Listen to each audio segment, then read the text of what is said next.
ఆంధ్రప్రదేశ్ రాజధానిగా అమరావతికి చట్టబద్ధత కల్పించే ప్రక్రియ మొదలైంది. ఏపీ రాష్ట్ర విభజన చట్టంలోని 5వ సెక్షన్ 2వ క్లాజుకు సవరణ చేసేందుకు కేంద్రం కొద్ది రోజుల కిందటే చర్యలు ప్రారంభించింది. ఇప్పటికే న్యాయశాఖ ఆమోదముద్ర వేసింది.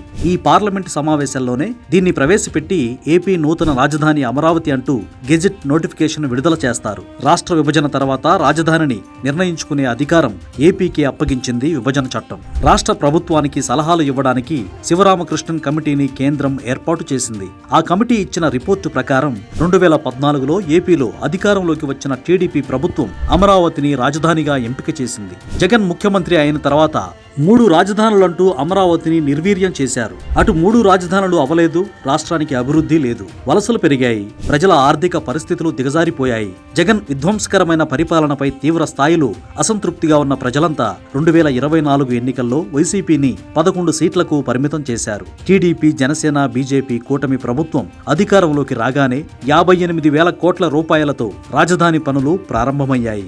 ఏపీ రాజధానిగా అమరావతిని నోటిఫై చేస్తూ పార్లమెంటు ద్వారా విభజన చట్టంలో సవరణ చేయాలని ముఖ్యమంత్రి చంద్రబాబు కేంద్ర ప్రభుత్వాన్ని కోరడంతో రాజపత్రం విడుదల చేస్తున్నారు. జగన్ ఆడిన 3 ముక్కల ఆటతో ఏపీ రాజధాని అమరావతికి చట్టబద్ధత అవసరమైంది. భవిష్యత్తులో ఎవరైనా సరే ముఖ్యమంత్రి అయ్యి మళ్లీ రాజధానిని మార్చాలంటే పార్లమెంటు ఆమోదం తప్పనిసరి. అందుకే ఆంధ్రప్రదేశ్కు శాశ్వత రాజధానిగా అమరావతిని కొనసాగించేందుకే కేంద్ర ప్రభుత్వం గెజిట్ నోటిఫికేషన్ విడుదల చేయబోతోంది.